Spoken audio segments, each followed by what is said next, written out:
I'm very emotional right now. আসলে season 3 থেকে এখন সিজন 5-এ চলে আসছি। মানুষের মনে হয় যে আমরা হয়তো বা তাদের আশেপাশেরই কেউ একজন। সবাই আসলে আমাকে এত ভালোবাসা দিয়ে আসলে আপন করে নিয়েছে। I'm very emotional right now. আসলে সবার কথা শুনে আমার মনে হচ্ছে যে সেই শুরু করেছিলাম 2020 সালে ছোট একটা ক্যারেক্টার নিয়ে সিজন 3-এ। বিকজ আমাকে যখন বলা হয়েছিল যে ব্যাচেলার পয়েন্টের কথা, তখন আই ওয়াজ নাথিং। তো আমাকে বলা হয়েছিল যে নোয়াখালীতে যাব, যেহেতু আপনি আসলে নোয়াখালীর মেয়ে, আমরা কয়েকটা এপিসোডের জন্য একজন আর্টিস্ট চাচ্ছি। তো আমার তখন মনে হয়েছিল যে আচ্ছা ঠিক আছে, আমি তো আসলে অ্যাক্টিং পারি না, তারপরেও ট্রাই করি। সেই ট্রাই করা থেকে আসলে সিজন 3 থেকে এখন সিজন 5-এ চলে আসছি।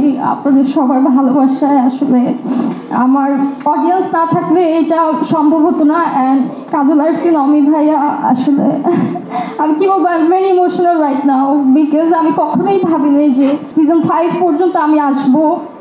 যখন কোথাও যাই সবাই আসলে এত মানে কাছে মনে করে।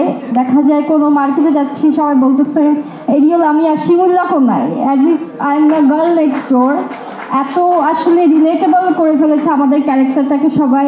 মানুষের মনে হয় যে আমরা হয়তো বা তাদের আশেপাশেরই কেউ একজন। সো এই ভালোবাসাটা পাবো আপনাদের কাছ থেকে, এটা কখনো আসলে আশা করিনি। আমি অনেক ছোট মানুষ, যখন শুটিংয়ে যাই আমি সবার থেকে ছোট, বাট তারপরে সবাই আসলে আমাকে এত ভালোবাসা দিয়ে আসলে আপন করে নিয়েছে একদম 2022 থেকে এখন 2025 সাল পর্যন্ত। So of course I am grateful to you all, thank you so much.